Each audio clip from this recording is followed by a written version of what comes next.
Here we go. While most people believe that if someone is having a mental health crisis, you have to call a professional. But I'm here to tell you that each and every one of us have the ability to support someone through that moment. I want you to imagine that it's Friday afternoon. Where will you be?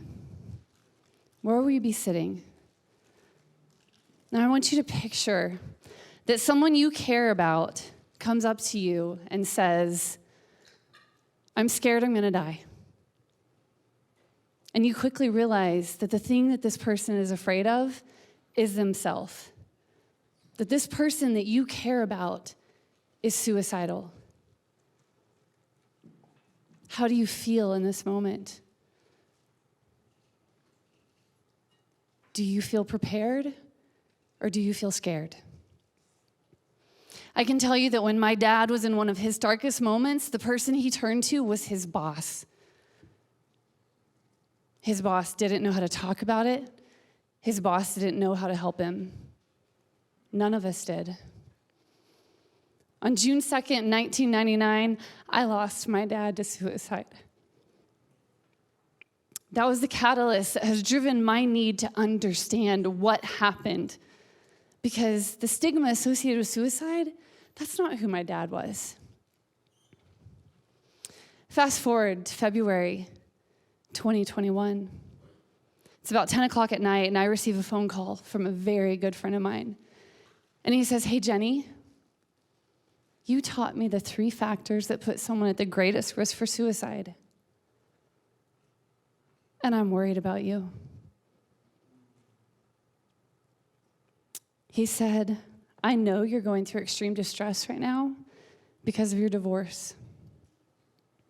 I haven't heard from you in almost 2 weeks,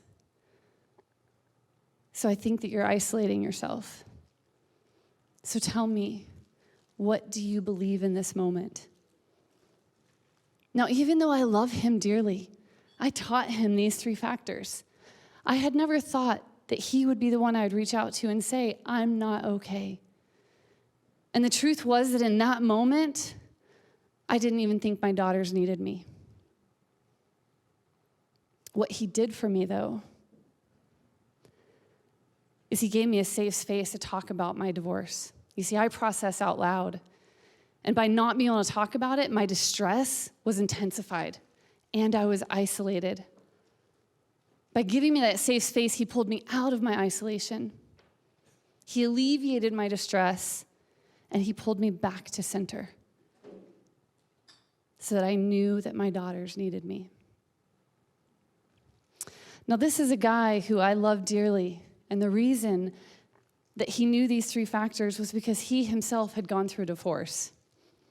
He had gone up and down and in and out of being suicidal. At his 50th birthday party, he made a toast, and he said, "I want everyone to know that the reason I'm here today is because of Jenny." But that's not true. The reason he was there was because of love. Now, many of us have loved people we've lost, so I want to be clear. It isn't love alone. It's loving with intention and without fear. And that is what I teach people, so that you can be the person who helps someone in their darkest moment. Thank you.